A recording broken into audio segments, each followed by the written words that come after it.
Hi guys, welcome back to Overbite Gaming, and today we are taking a look at Elite Odyssey. It's the latest expansion pack for Elite Dangerous, following Horizons, which gave you the ability to land on planets. Now you can get out of your ship, run around stations, and get killed a lot. Now, I'm approaching this from the standpoint of someone that does love Elite Dangerous, and has spent money on various accompaniments to the game. So I got the VR headset, I actually just got a new one, I just got the Quest 2, so that pairs nicely with it, and obviously my Warthog flight stick and throttle, and you know, so that tells you how much I like the game. Unfortunately you can't use VR in Odyssey. I guess it would be a first person shooter in VR. It would be maybe a little bit too confusing. I can kind of see why they've done that, but then again, I'm sure they could have done it. Maybe it's coming, I don't know. Let's talk about what we've got though. I pre-ordered it, and I would say hold on, personally. They launched it pretty much directly after the alpha test. They did say the alpha test was an earlier version, and they were working on a much more advanced in-house developer version.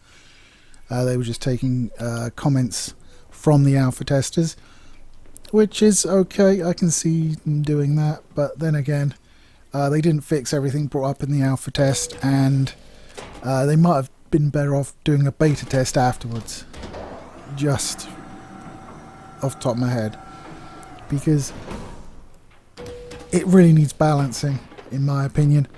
You get off your ship, you can go to job boards or shops so you can outfit yourself. Everything costs peanuts, because when you've been buying mammoth ships, like almost capital ships, and then you go, yeah, I want to buy a pistol, you've kind of got enough money to buy what you want there, lad. You know what I'm saying. I don't know why I went into that accent, but I did. So yeah, I mean, you pretty much get yourself out with all the top stuff. It's more or less just finding it, and then there's engineering opportunities and upgrades to be applied to it, which you can do and make it better. And then you go and do missions, and you look at the mission board, and you've got missions where it's just like, go to this place, pick this thing up, come back, threat level 0, off you pop. Which is fine, but that only gives you like 50 grand. And then you have missions where there's higher threat levels. Now I found 3. I probably am successful in a threat level 3 mission maybe 20% of the time, if that. 4 or higher, I'm dead. That's it. When you go to one of these missions and you have multiple enemies, and they're all realistically strong, so they're as good as you are, pretty much, and you're being attacked by all sides, and they are quite intelligent. They will flank you. They won't just sit and like hide behind things and let you pick them off. They're aggressive, they're intelligent, and they do a lot of damage. If you forget to put your shields up, because it drains power from your suit, which is powering everything, including your ability to breathe and, you know, survive the elements. So you tend to leave your shields off until you're in a situation where you need to have them on, obviously. But they don't automatically show up on your radar, so you're walking along, bam, some fucker with a sniper rifle takes you out with one shot. But that's not the best thing, because you're doing a mission, and like say it's reactivate the base, right? So you go in and you need to find a doorbell to put in the power thing, and it turns the base back on. That's your mission. But there's bad guys there, obviously, and you get killed. Now the mission itself was for usually around 120 grand.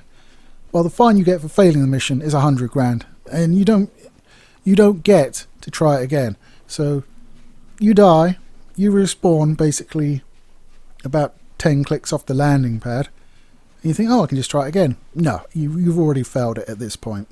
There's no point you being there. It may as well spawn you back at the base where you took the mission. In fact, it would be considerably helpful if it did that, because now you've got a fine on your head.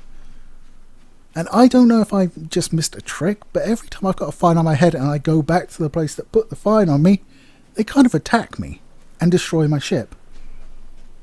So then what you need to do, if you're me and haven't worked out some way around it, I mean, there appear to be black market offices where you can pay like bounties from almost anywhere, but sometimes it lets me do it, sometimes it doesn't, so it's kind of weird and it just makes me scratch my head, but whatever.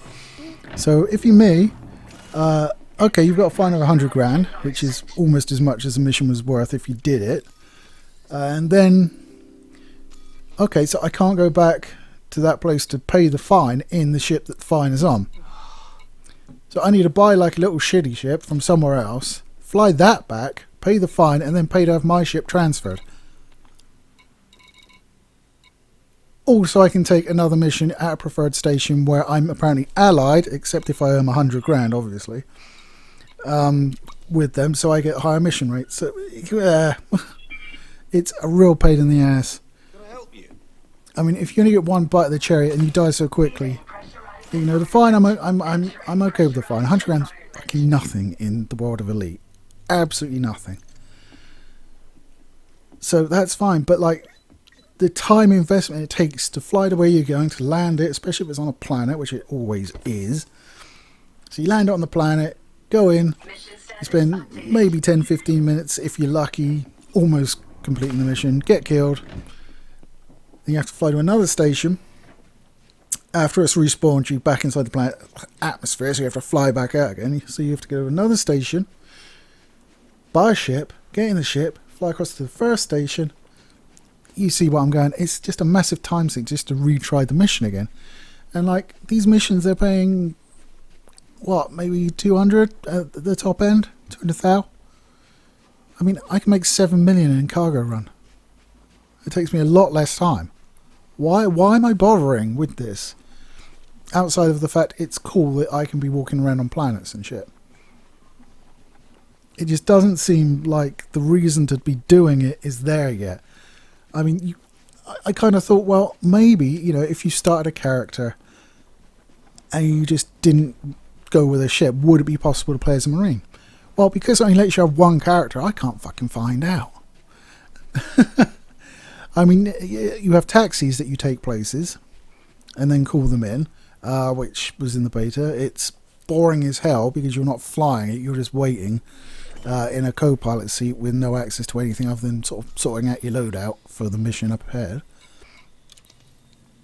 So you can do it that way, but the payouts, it seems like the stuff you can go buy, like the equipment and the suits and the weapons, it's a lot more geared to if you were just doing these ground missions, you know? I mean, where 100,000 credits is a significant amount of money and could buy you a fairly decent weapon. But when you've been flying around for the last 7 years or whatever it is, dropping off oodles of cargo and buying enormous ships for hundreds of millions of credits, you're like, well, this is all really cheap to me, so I'll buy it all. Which is fine. But then you're like, well, why do I need to do these foot missions? Because they pay shit. Yeah, the only thing I'm really interested in doing at the moment on Elite is getting more money, because I'll need it, and increase my faction reputation so I can get like the top end, like the Federal Corvette and the Imperial Cutter. You know, I've already got like the Clipper and stuff like that, so... Plus Imperial ships are way better for some reason. I don't know, it's not even close. So it's just a question of like, why? Anyway, let's talk about the suits that you get. You can use your flight suit. It has no additional tools and minimal shields and armor. You can get a Dominator suit, which is the combat-based one, so you get buffed up shields and armor and an extra primary weapon slot. You still die really fucking quick because that's what you do. That's the game. And you get a Maverick suit, which comes with a cutting tool, so you can get into places. It's kind of like an engineer's suit. And then you get the Artemis suit, which is like an explorer's suit. And it comes with a sampling tool for organic stuff and what have you, and you can sell the samples that you find. And the mission, to their credit, now tell you what sort of suit you'll need, so whether there's a specific tool you'll need to go in, which is good. Threat levels are ridiculous. There are very few threat level 3s. I haven't seen any threat level 2, and it seems to be either 0 or 4. So you go in with no challenge, or you go in with just death for most of the time. 3, like I say, I maybe have a 20% success rate. I'm looking at that's probably over-egging it. But it needs severe balancing. I mean, I spoke to my mate Bungle about it, and he was just like, well, it's called Elite Dangerous. I was just like, yeah, but this is fucking stupid. You know, you're having a shootout, you're doing well, and like then 3 guys that didn't show up on your scanner suddenly come at you from the flanks. I mean, in the footage, that happened. I tried to run and take cover, and the only cover near me was 2 exploding barrels, which promptly blew up and killed me. So I was just like, okay. It's just ridiculous. It needs balancing. The possibilities are definitely there. I would love to see where it is like a year down the line. But I don't think there's any real reason to buy it at the moment. I mean, other than the experience of just being able to walk about on planets and in stations, stuff like that. It sounds good in theory, but it really needs balancing work done to it. And as I say, I would hold off getting it personally.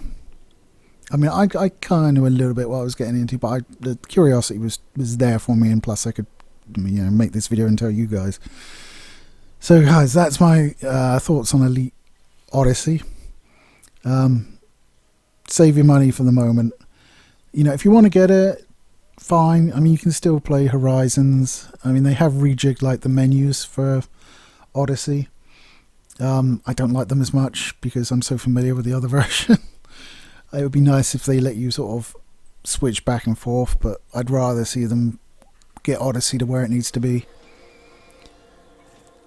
So yeah, save your money, guys. I'll see you next week with more rubbish. Take it easy.